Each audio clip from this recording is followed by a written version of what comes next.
Bien, entonces comenzamos la grabación. Así que, Isaía, por favor, tus malas palabras no tienen lugar ni cabida acá. Te pido, por favor, Está bien, declinemos Jay. este tipo de comportamientos. ¿No? No es correcto. Ya. Entonces, voy a tener dos activos. Voy a tener Microsoft y voy a tener Tesla y voy a tener los pesos de estos activos. ¿Qué sucedería si yo tengo el rendimiento de Microsoft y el rendimiento de Tesla en 10% y del otro lado en 20%? ¿Cuál sería el rendimiento del portafolio en general, chicos? Habría que multiplicar el peso 1 con el rendimiento 1 y sumarle la multiplicación del peso 2 con el rendimiento 2. Desde 1 hasta I, WI por RI. Eso es lo que me estás diciendo, Vero, ¿no? Sí. ¿Sí? En este caso sería 0.5 por 0.1 más 0.5 por 0.2 igual a 0.15, igual al 15%. ¡Tarán! Y con esto ya caracterizamos hermosamente nuestra forma de rendimiento para N activos. Entonces, si yo tengo W1, W2, W3, WN, hago la misma vaina. ¿Estamos de acuerdo? Por el otro lado, yo tengo la desviación o el riesgo de 10% y el riesgo de Tesla también en 10%.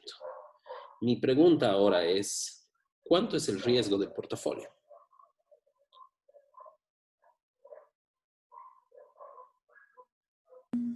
Ahora tendríamos que usar también, pero correlación y covarianza. Correcto. ¿Por qué no puedo simplemente ponderar como hace rato por los pesos? Riesgo 1 por el peso 1 más riesgo 2 por el peso 2. ¿Por qué eso es incorrecto?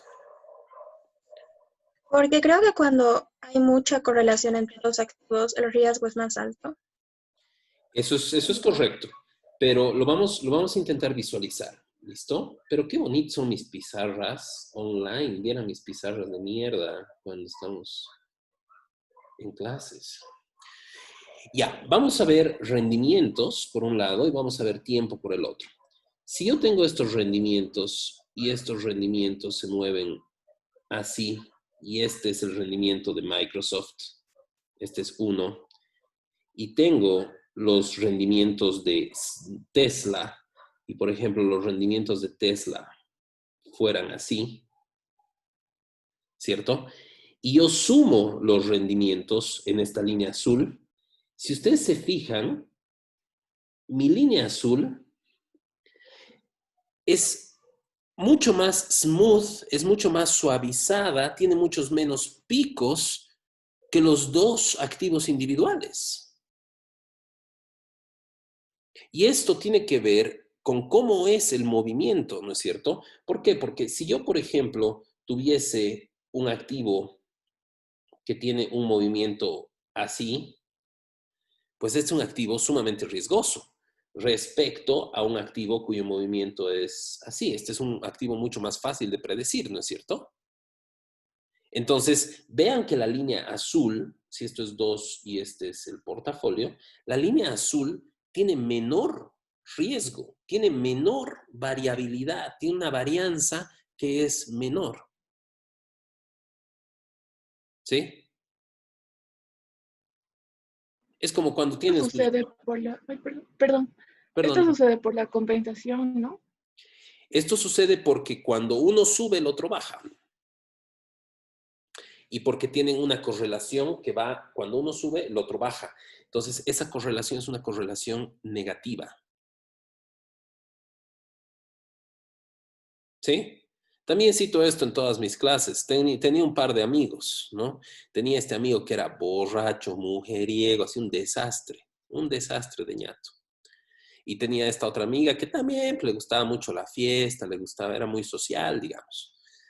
Y bueno, en mi último semestre deciden arreglarse y todos dijimos, puta madre, ya.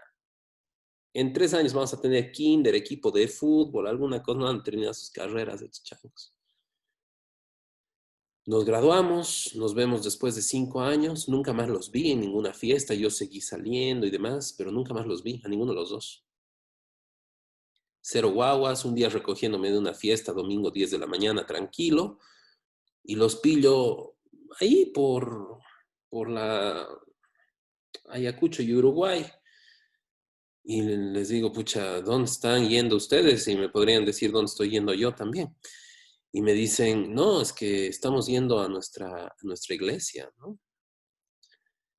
Y se habían convertido en evangélicos, ya no tomaban, ya no iban a fiestas, no bailaban, se reproducían por gajo, todo el asunto. Entonces, sucede lo mismo, ¿no? O sea, cuando tienes 2 activos que son altamente volátiles, altamente riesgosos, y los juntas, no necesariamente el resultado es altamente volátil ni altamente riesgoso, sino que eso va a depender no solo del riesgo individual, sino de cómo estos 2 activos interactúan entre sí.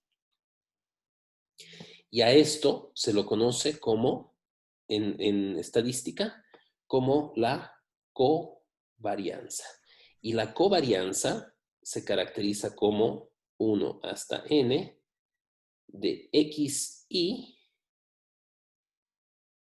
perdón. ¿No sería con RI? Es que son 2 seres ahora, ¿no? Son 2 activos. Xi menos... ¡Ay, puta! No hay que chupar, chicos, ¿eh? X media por YI menos Y media sobre N menos 1. Esa es la covarianza, chicos.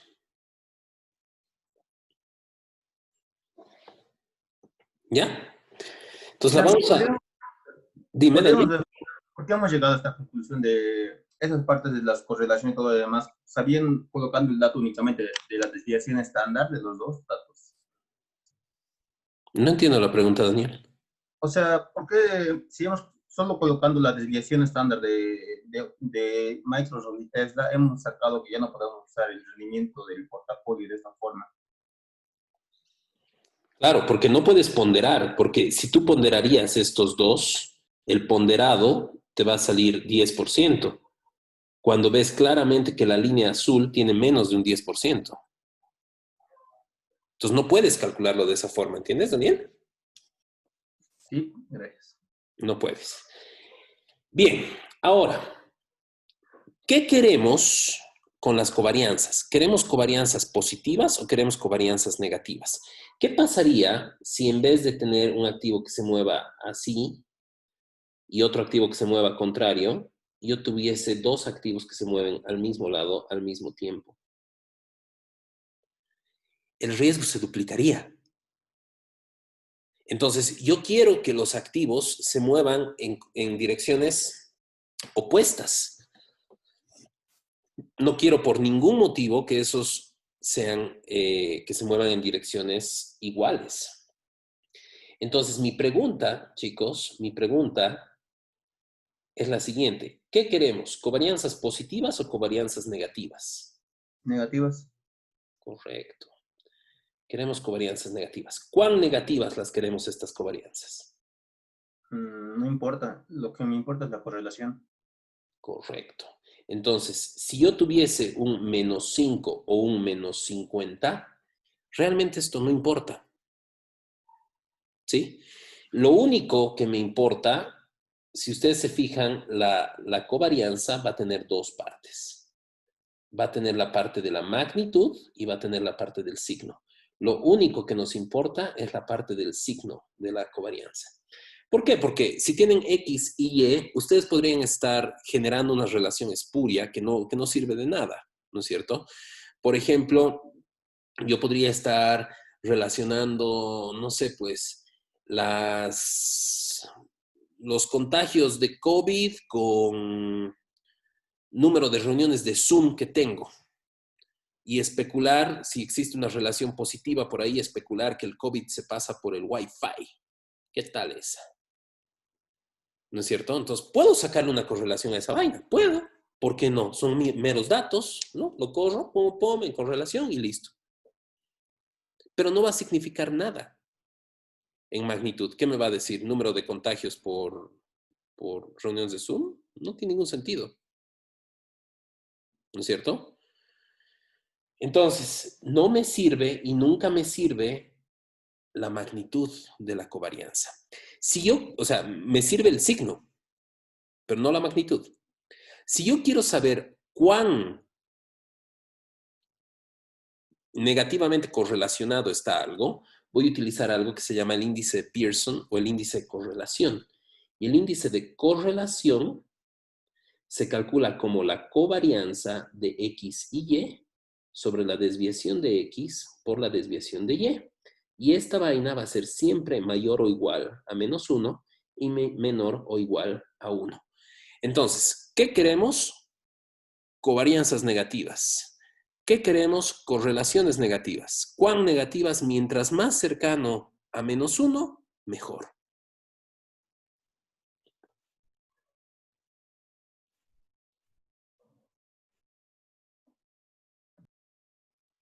¿Se entiende esto, chicos? ¿Sí? Perfecto.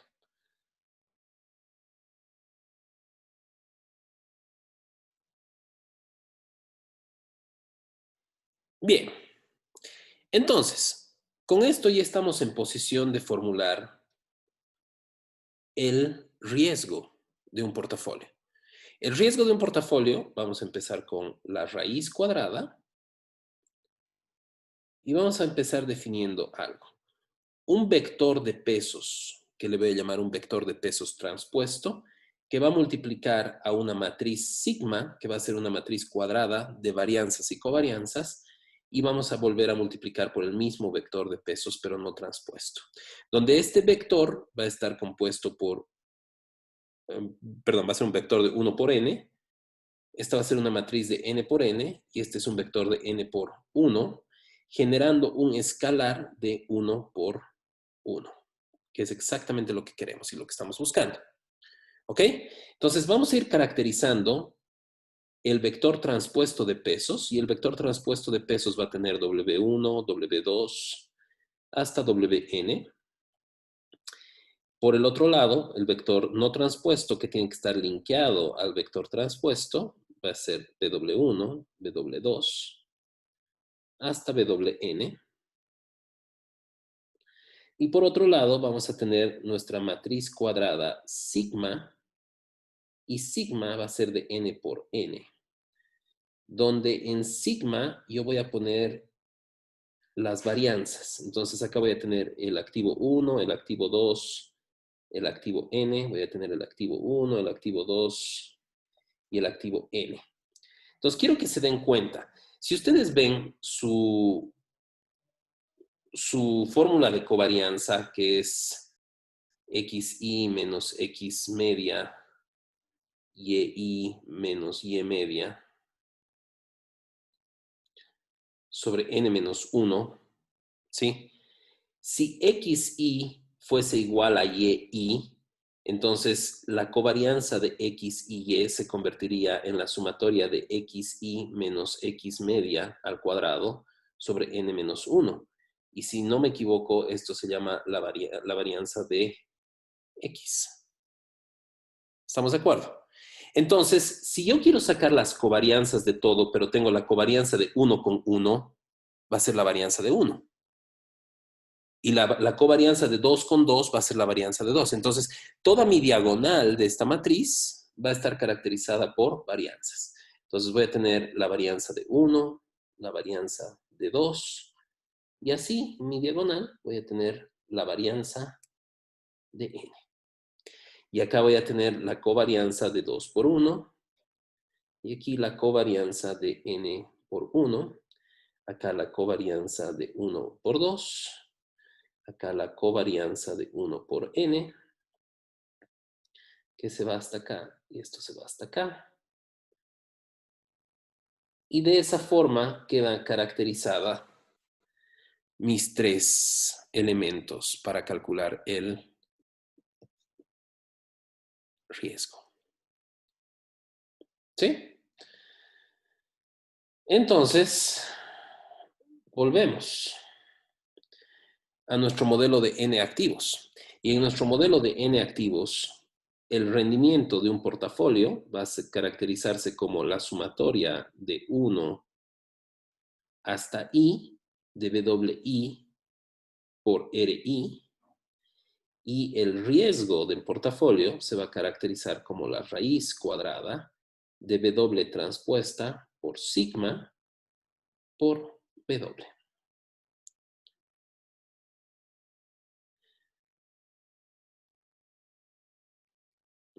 Y acá tenemos lecciones importantes que las tenemos que seguir, chicos. En primer lugar, existe una relación de riesgo y rendimiento.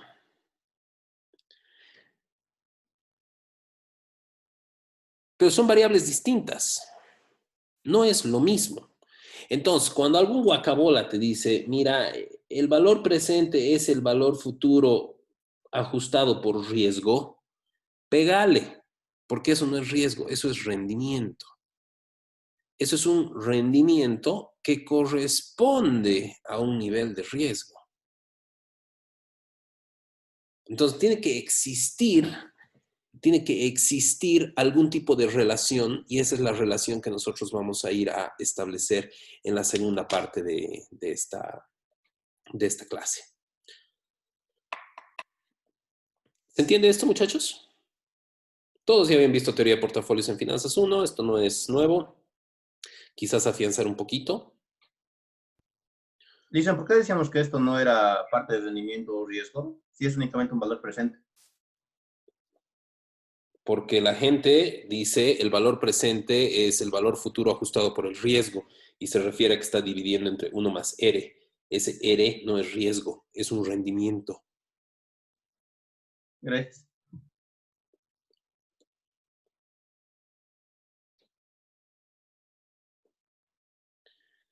Bien. ¿Más preguntas, chicos? ¿Dudas, miedos, frío, hambre? ¿Nada? Bien, vamos a pausar entonces. Este paper de Markowitz, como les digo, es realmente maravilloso y nos ilustra cómo deberían funcionar las cosas, ¿no? En primer lugar, Markowitz hace una observación sumamente inteligente y Markowitz nos dice, ¿qué sucede si yo grafico el riesgo total de un portafolio y lo grafico respecto al número de activos que este portafolio posee? ¿Sí? ¿Cómo se ve esta gráfica, Isaías?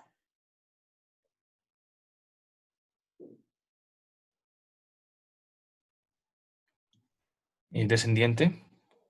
¿Descendiente lineal?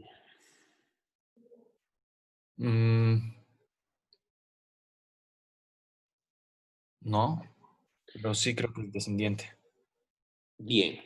Vamos a tener una gráfica que se va a ver más o menos. Vamos a intentar hacerlo lo más bonito que pueda.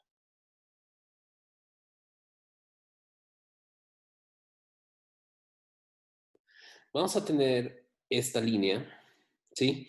Es una gráfica descendiente convexa. Y esta gráfica va a tener una tendencia, ¿ya? Y esta tendencia es que va a ser asintótica a un punto que le vamos a llamar el punto A. ¿Qué significa asintótico, Daniel? Que prácticamente tiene un punto de lo que no va a bajar más, digamos. Correcto. Quiere decir que se va a acercar, pero nunca, nunca de los jamases lo va a tocar esa línea, la función. ¿Ok? Entonces, esta línea se va a, en el infinito se va a acercar y acercar y acercar al punto A hasta un límite de 0, pero nunca va a sobrepasar de ese límite hacia abajo. ¿Ya? Entonces, esto hace que nosotros reconozcamos dos tipos de riesgo. En primer lugar, vamos a reconocer este tipo de riesgo que le vamos a llamar el riesgo asistemático. Y en segundo lugar, vamos a reconocer este riesgo que es el riesgo sistemático. Entonces, el riesgo asistemático puede ser liquidado, puede ser llevado a cero, simplemente sumando más activos con una correlación negativa. Entonces, yo puedo diversificar el riesgo asistemático. Sin embargo, con el riesgo sistemático no puedo hacer nada, me la chupo nomás. No hay nada que hacer ahí. ¿Sí? Entonces, ¿esto qué quiere decir? Quiere decir que existen dos tipos de riesgo, asistemático y sistemático. El riesgo asistemático hace referencia a los riesgos que tienen que ver con una empresa en particular o una industria en particular. Por ejemplo, diríamos que el COVID es un riesgo sistemático o asistemático. Sistemático. Bueno, complicado ejemplo. Ya, a ver. Sistemático. Vamos a ver el riesgo de crédito, por ejemplo. El riesgo de crédito es un riesgo particular de una empresa o de un banco o es general a todas las empresas del mundo, digamos, o de un país. Es general. El riesgo de crédito, no. El riesgo de crédito, imagínate, el ICE Norte no te da crédito, no está expuesto al riesgo de crédito. ¿No es cierto? Entonces, ese riesgo va a depender particularmente de las empresas, ¿cierto? A ver, vamos a ver otro tipo de riesgo. El riesgo de que en la UPB, no sé, pues tengamos muchos profes, que no estoy diciendo, es meramente hipotético, muchos profes viejitos que no estén adecuados a la tecnología. ¿Es problema de la UPB o es problema de todas las empresas de Bolivia? De la UPB. También va a ser asistemático. Entonces, los riesgos asistemáticos van a ser riesgos que afectan a una empresa o a una industria en particular. Mientras que los riesgos sistemáticos, también llamados riesgos de mercado, son riesgos que van a afectar transversalmente a todos. ¿Ok? Transversalmente a todos. Ahora, van a existir unos efectos, van a existir unas causas, si quieres, de riesgo, que van a tener componentes de ambos. Si ustedes, por ejemplo, ven lo que es un riesgo país, un riesgo país teóricamente es un riesgo macroeconómico que nos jode a todos por igual. ¿Será cierto esto? Si ustedes hacen referencia al riesgo país, el riesgo país tiene que ver con tres cosas. Primero, tiene que ver con riesgo de default, que te paguen o no te pague lo que te debe ese país. Tiene que ver con convulsiones políticos sociales y tiene que ver con seguridad jurídica. ¿Sí? Pregunta, ¿el riesgo país entonces es sistemático o es asistemático, Sergio? Sistemático. Pongamos el ejemplo. Hay convulsión social en Bolivia. ¿Sí? Y empiezan a hacer bloqueos en las calles. Tienes dos tipos de empresas. Tienes una empresa que es Halasoft, que produce software, y tienes una empresa Sofía, que mata pollos, 60,000 pollos al día, y nos lo da de comer para nuestra chanquita de pollo.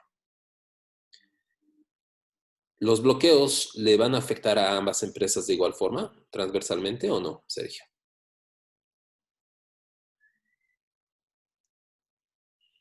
A Jala le va a valer 2 palomas que hayan bloqueo. Trabajo desde casa, no hay problema. ¿No es cierto? Mientras que Sofía no va a poder repartir los pollos si hay bloqueos. Entonces, al menos una parte del riesgo país va a ser asistemática. Al menos una proporción. Lo mismo pasa con el COVID, ¿cierto? O sea, el COVID, puta, nos ha jodido a todos por igual. Mentira, no nos ha jodido a todos transversalmente por igual. ¿Sí? Por un lado tienes restaurantes. ¿Qué ha pasado con los restaurantes? Tienen que seguir pagando alquileres, tienen que pagar sueldos, tienen que pagar un montón de cosas, pero tienen exactamente cero de ingresos. ¿Qué pasa con bares? ¿Qué pasa con discotecas? ¿Sí? Hermosas barras americanas que ahorita, ¿qué pasa? ¿No es cierto? Con esa gente. Está jodida. Ahora, del otro lado, ¿qué pasa con las funerarias? Están así llorando, ¿no? Pero en vez de esto tienen plata. Entonces, el efecto es distinto. El efecto es completamente distinto. ¿Qué pasa con farmacias? ¿Qué pasa con hospitales privados ahorita? Están sacando más plata que nunca. Entonces, al menos una porción de este fenómeno corresponde a un efecto asistemático. ¿Sí? Entonces, ¿cuántos tipos de riesgo existen? 2. De eso se subdividen muchos más tipos de riesgo, pero en esencia son 2 tipos de riesgo que existen. Y no hay más. ¿Sí?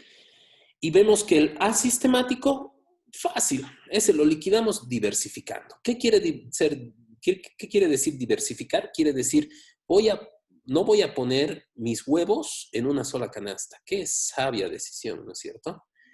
Pese al ejemplo, los que menos entendemos somos los hombres y los que más entienden son las mujeres. ¿No es cierto?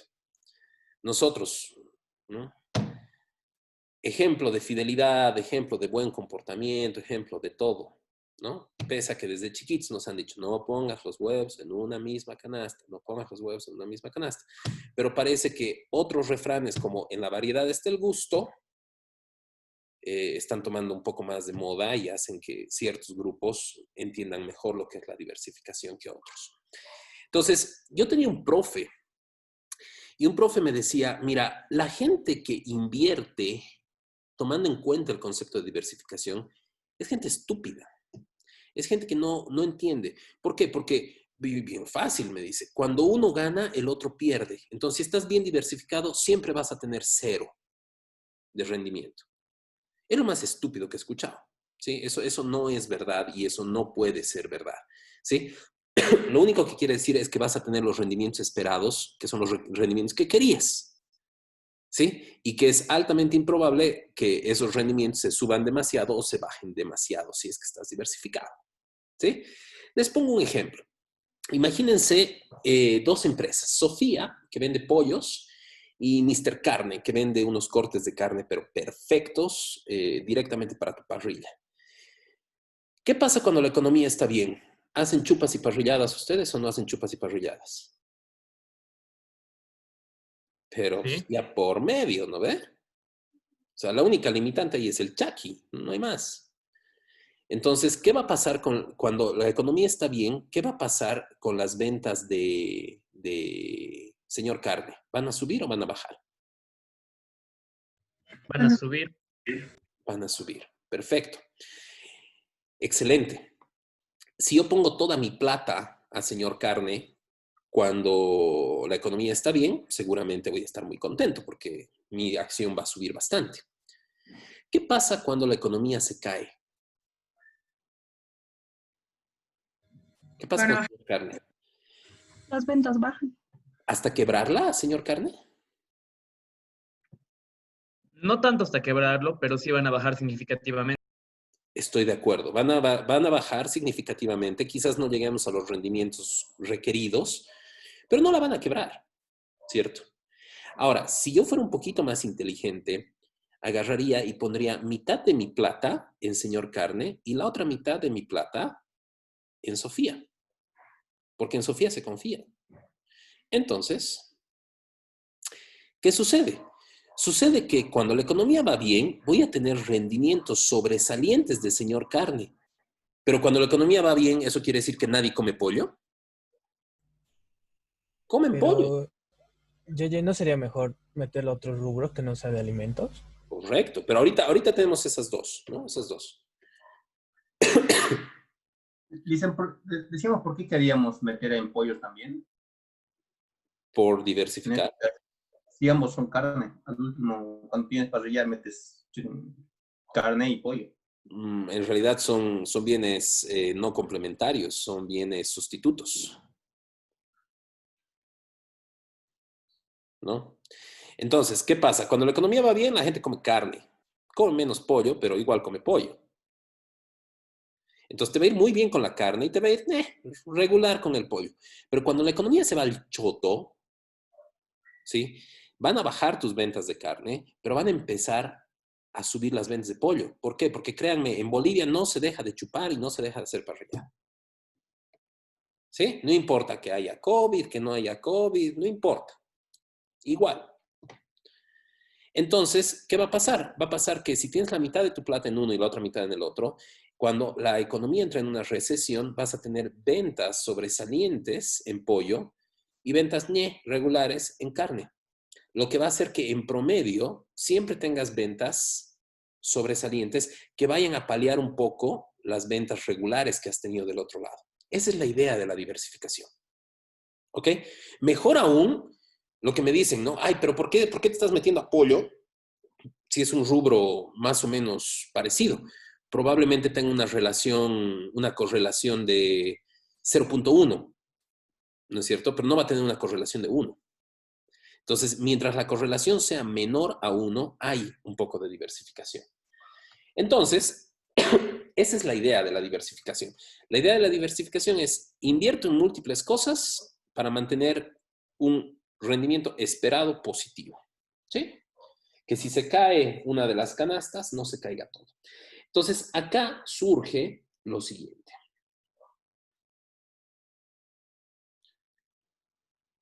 Continúa el paper de Markowitz y Markowitz te dice, ¿sabes qué? Yo voy a agarrar y voy a reflejar el riesgo de un portafolio el rendimiento de un portafolio respecto al riesgo de un portafolio. ¿Y cómo se verá esta gráfica? ¿Cómo se verá, Pablito? ¿Cómo crees que se ve?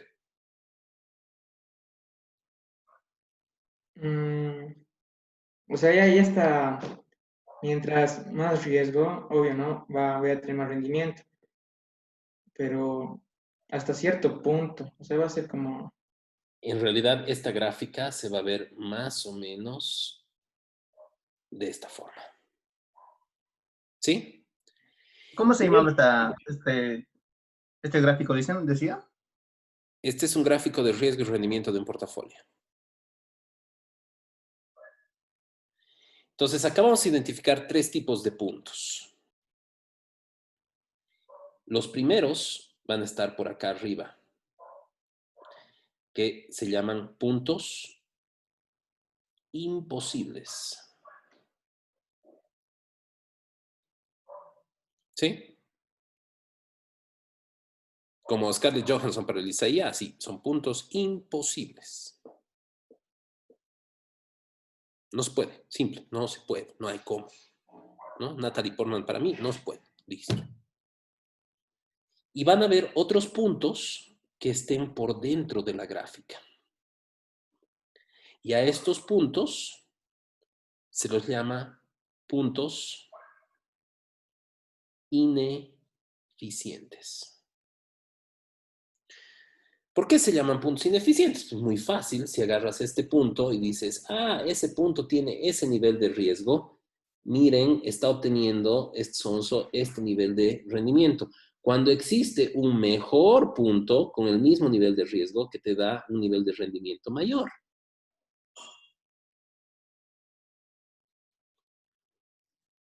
¿Se entiende?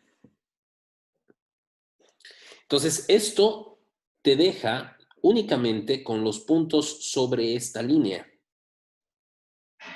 Y los puntos sobre esta línea, hasta este puntito, que está aquícito, van a construir lo que se llama la frontera eficiente de riesgo y rendimiento.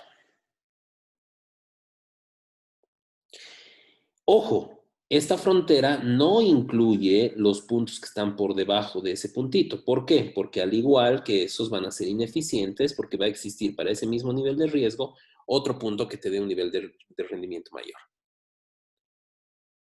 ¿Sí? Entonces la frontera es esta. Esa es la frontera. Si lo quieren para aclararlo, lo voy a poner en verdecito.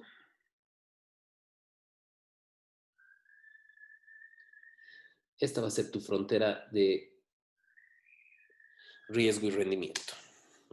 Ahora, ¿por qué alguien operaría en un punto ineficiente? Aquí, por ejemplo.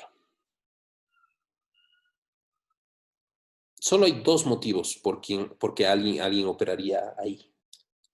¿Cuáles son?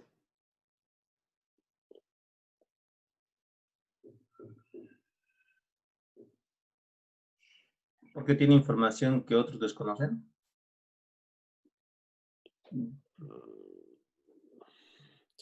Información que no está aprovechando en todo caso, ¿no? Se está tomando una pésima decisión. Notas cómo ese punto ineficiente es una mala decisión, ¿no es cierto? Tal vez ha puesto mal sus inversiones. ¿Por qué? ¿No tiene suficiente dinero? Exacto. Dos motivos. Uno, o el tipo no tiene idea de lo que está haciendo, ¿cierto? Y por ende ha tomado este nivel de riesgo con este nivel de rendimiento cuando podía haber tenido este nivel de rendimiento. O sea, por guacabola, ¿no? Por burro.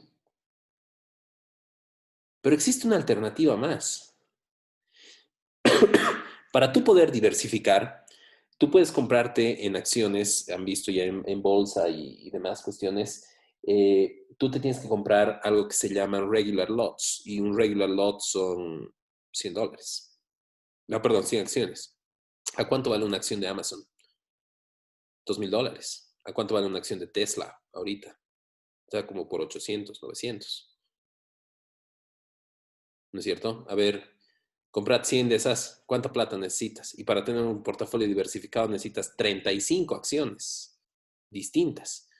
Entonces necesitas 3,500 por el precio de cada una de esas acciones. Es un huevo de plata. Entonces eso hace que tú tengas una restricción presupuestaria y que básicamente no puedas estar diversificado. No porque no quieres, sino porque no puedes. Entonces, eso implica algunas cosas. Y lo que implica es esto. El hecho de que alguien, porque no tiene dinero, se vea obligado de invertir aquí con este nivel de rendimiento,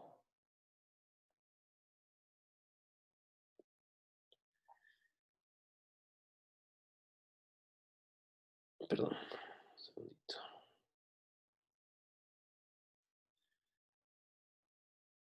Ya, con este nivel de rendimiento, cuando podía haber tenido este nivel de rendimiento. ¿Sí? Entonces, la restricción presupuestaria hace que inviertes mal. Y eso nuevamente hace que la gente que tiene más plata pueda invertir mejor y tener más plata. Entonces, la solución a todo esto es tener plata. ¿Sí? El sistema funciona perfectamente. El problema no es el sistema, el problema es la gente que vive dentro del sistema. Entonces, acá esto nos hace notar algo. Este señorito que ha puesto su inversión ineficiente aquí, ¿sí? ¿Qué tipo de riesgo en realidad estamos midiendo acá? ¿Estamos midiendo el riesgo sistemático o el riesgo asistemático, chicos?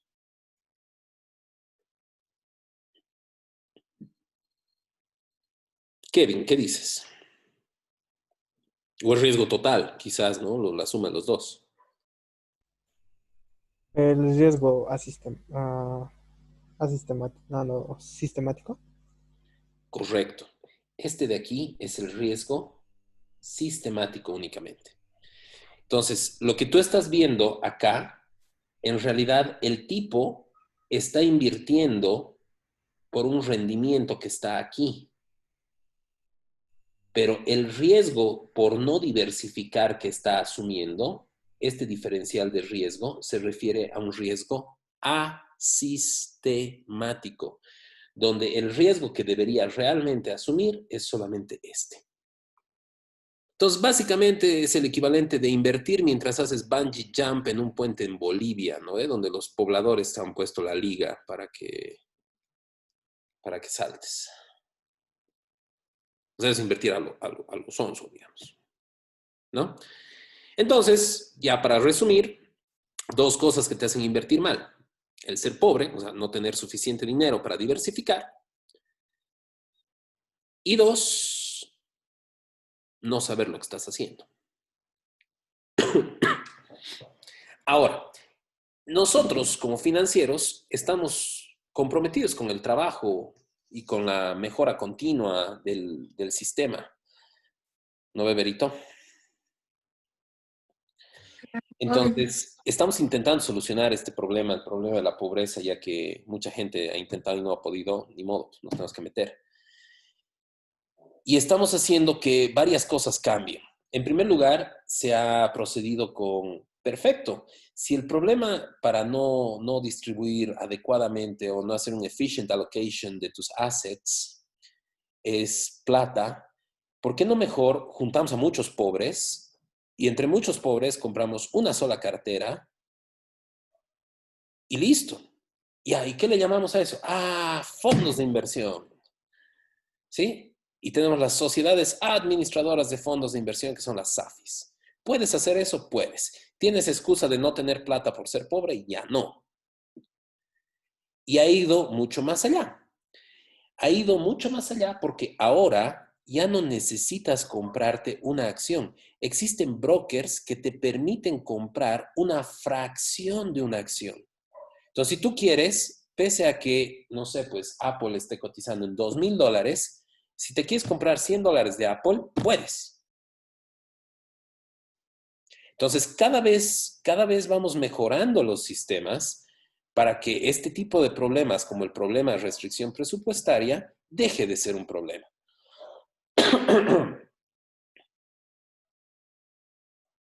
Porque en nuestro corazón los financieros en realidad somos altruistas,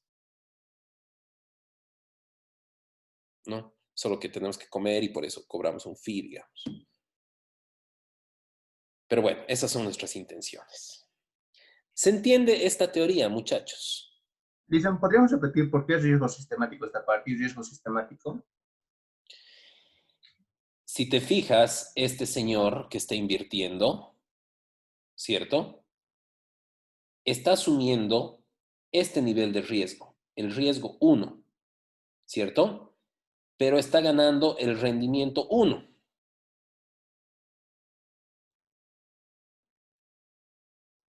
El rendimiento que está ganando es el rendimiento 1. Otra persona está asumiendo el riesgo 0 y está ganando el mismo rendimiento 1. Entonces, la única diferencia entre este individuo y este otro individuo es el nivel de riesgo que están asumiendo, porque el rendimiento que están ganando es el mismo. Y la única diferencia es de que este está diversificado y este no está diversificado. Entonces, la única diferencia entre estos dos es que este bicho está asumiendo riesgo asistemático al no estar diversificado. ¿Y sabes qué? Lo asume gratis, nadie le paga por eso. Entonces, algunas cuestiones que ya son interesantes de ver. Primero, el mercado te paga y te reconoce por el riesgo que asumes, como tiene que hacer, pero no por riesgos cojudos. El mercado te paga y te reconoce por asumir riesgos sistemáticos y no te da un peso por riesgos asistemáticos.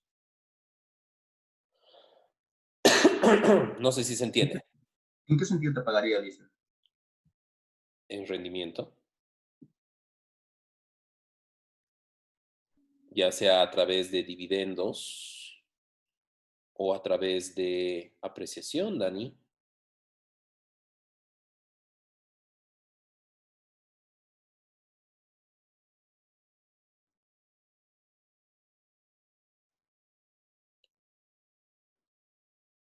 No sé si se entiende. ¿Todos me comprenden esto, chicos?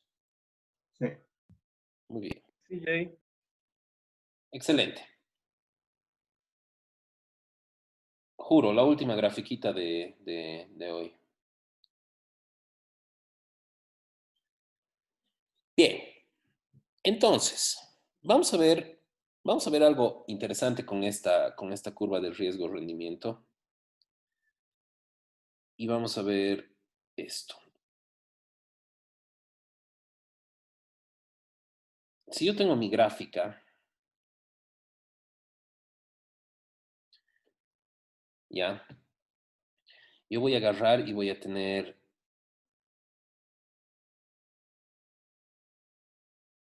mi frontera eficiente. ¿Sí? Tengo el rendimiento del portafolio y el riesgo del portafolio. ¿Estamos de acuerdo?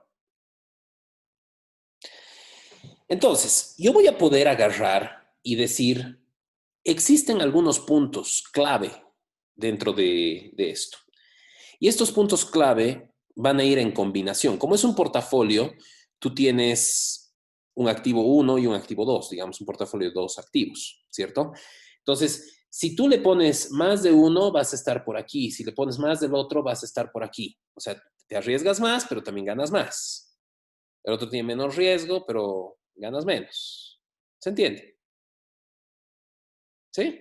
Entonces, esto es el resultado de la combinación. Y van a haber algunos puntos clave. Este punto, por ejemplo, se llama el punto de mínima varianza, que va a resultar de minimizar el riesgo de todo el portafolio. ¿Sí? Vamos a tener el punto de máximo rendimiento, que va a resultar de poner el 100% de tu inversión en el activo que más rendimiento genere. ¿Sí? Y tú puedes hacer algo bien bonito y bien interesante.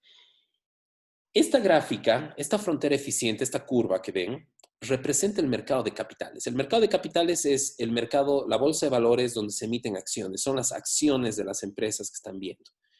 Pero tú puedes combinar tu portafolio entre acciones de empresas y un activo sumamente conocido que se llama el RF. ¿Qué es el RF, chicos? Es el rendimiento ¿Es más seguro. lo que dan en los estados? Risk-free asset. O sea, el activo libre de riesgo que por más que pase lo que pase, te va a dar. Eso suena feo. Sí, un risk-free tiene dos características. La primera característica es que no tiene riesgo de default. O sea, como dice, pase lo que pase, te va a pagar. ¿Ya? Pero la otra característica es de que no tiene riesgo de reinversión. O sea, siempre vas a poder conseguir el mismo activo a la misma tasa para el mismo plazo. ¿Ya? El problema es de que no existen estos activos. ¿Sí? Están en la misma categoría que Papá Noel, Blancanieves, están en la misma categoría que, no sé, pues el monstruo lago Ness o hombres infieles, ¿no? O sea, todos hemos escuchado hablar de ellos, pero realmente no hay pruebas de que existan, ¿sí? Entonces vamos a poner al RF dentro de esa misma categoría, ¿sí? Es un concepto que en finanzas lo necesitamos mucho, pero que en realidad no existe. ¿Sí? ¿Por qué? Porque los bonos del tesoro, que es lo que más se parece y por eso los usamos, pueden quebrar. Si no, pregúntenle a El Salvador, si no, pregúntenle 72 veces a Bolivia, si no, pregúntenle a Argentina día por medio, ¿no? Los estados pueden quebrar. ¿Sí? Entonces, yo voy a poder hacer una combinación según mi apetito de riesgo. Y voy a poder combinar el RF con este portafolio y operar aquí. O combinar el RF con este portafolio y operar aquí. O combinar el RF con este portafolio. o combinar el RF con este portafolio, o combinar el RF con este portafolio. Y va a haber un portafolio que creo que es este último que lo he formado, que va a tener una característica peculiar. Peculiar. ¿Ya? Y esta característica es de que este portafolio va a dominar al resto. El resto va a estar por debajo de él. ¿Sí? Y a este punto donde esta línea va a ser tangencial, se le va a llamar el punto M. ¿Qué es este punto M? El punto M es el punto que te da mayor rendimiento por cambio de riesgo. Es decir, cuya pendiente es la mayor de todas estas líneas que están por debajo. Entonces, William Sharpe saca algo que se llama el ratio de Sharpe. Y el ratio de Sharpe se lo calcula como el rendimiento del portafolio menos el RF. ¿Qué quiere decir? El rendimiento adicional de la inversión en riesgo.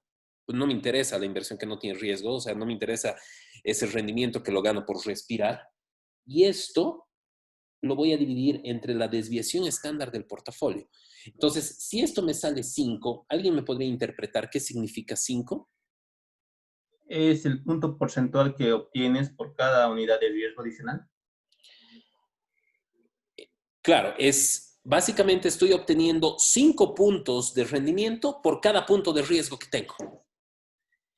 Entonces, este punto M maximiza este ratio de Sharpe. Entonces, es como que el más pendejo de todos los portafolios, digamos. El problema es de que acá estamos observando un portafolio de 2 activos. ¿Saben cuántos activos existen en NYSE? 65,000. En Nasdaq, 42,000. Entonces, en teoría, M es conocido para todos los inversionistas. Y todos los inversionistas racionales deberíamos invertir en M. Pero existen 2 cosas que hacen que eso no pase. La primera, tu apetito de riesgo. Aquella persona que es muy cauta, aquella persona que es muy introvertida, es muy tranquilita, esas que no prueban nada, no van a fiestas, son así súper tranquilitas como la Verito, se van a venir acá, al punto MB. ¿No ve? Y luego se van a La Paz a echarse a perder. MB. ¿Sí?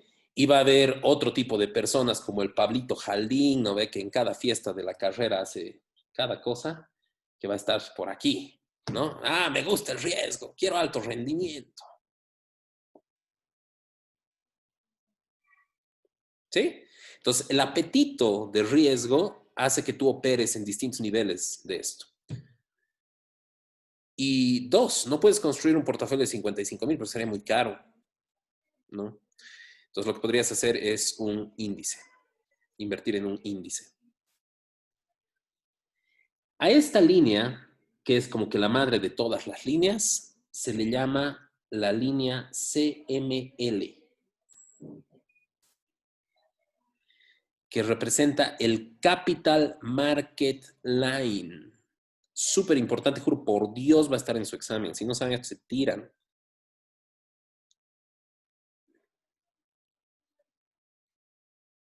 Este es el Capital Market Line. Y va a resultar de la combinación de un RF con un portafolio de acciones. Y ahí la tienen a mi guagua gritando.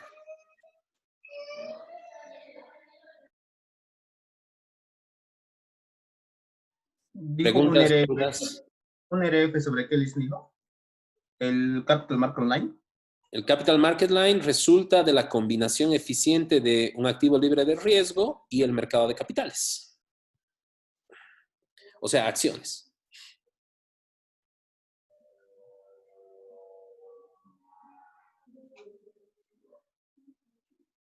Y es a partir de este CML, cuya forma funcional se las voy adelantando. es una línea, ¿no es cierto? Entonces, su forma funcional va a ser y igual a más bx más epsilon, pero la esperanza de epsilon va a ser igual a 0, por lo tanto, y es igual a más bx. Si sustituyo y, va a ser el rendimiento, a va a ser un RF, b le vamos a llamar b beta, y x va a ser el rendimiento que yo voy a obtener por el riesgo que estoy corriendo, por el riesgo adicional. Y a esto se le llama el ERM menos el RF. Y básicamente a esto se lo conoce como el modelo KPM, que lo vamos a ver el día de mañana mucho más a profundidad, pero resulta de este puntito M, que es el Capital Asset Pricing Model. Y esto es resultado de la investigación de William Sharpe, que también ha ganado otro premio Nobel. Pucha, que era fácil ganar premios Nobel antes, ¿no? No, mentira. Lo difícil es que se te ocurran esto cuando no hay nada por detrás. Es lo complicado. ¿Sí? Preguntas, muchachos. ¿Se ha entendido cómo va la clase? ¿Podemos volver a interpretar ese 5 del ratio de Sharpe? Un ratio de Sharpe de 5 te dice que el portafolio que estás evaluando te da 5 puntos de rendimiento por encima del activo libre de riesgo por cada punto de riesgo que tienes.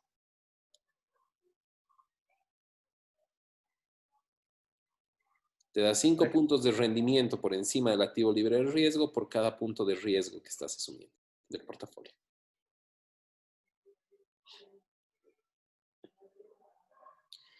¿Cómo va la clase, señores? De nada me sirve la evaluación post-mortem que hacemos.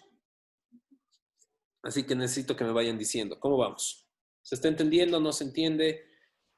Sí, ya está subiendo. DJ, ¿se entiende? ¿Podría volver a explicar lo que era KPM? KPM es un modelo que te predice el rendimiento de un activo respecto a A. A es el intercepto, o sea, es RF. Beta, que va a ser la pendiente de la CML, que va a estar acá. Y esto que lo vamos a explicar mañana, que es el retorno adicional por el riesgo asumido. Pero básicamente un KPM sale de un Capital Market Line.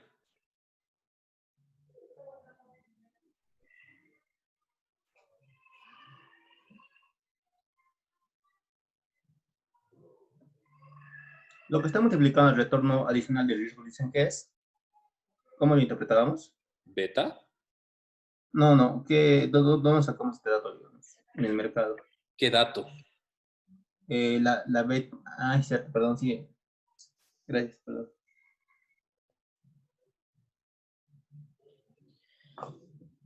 Bien, señores. Con eso concluimos la clase el día de hoy. Voy a parar la grabación.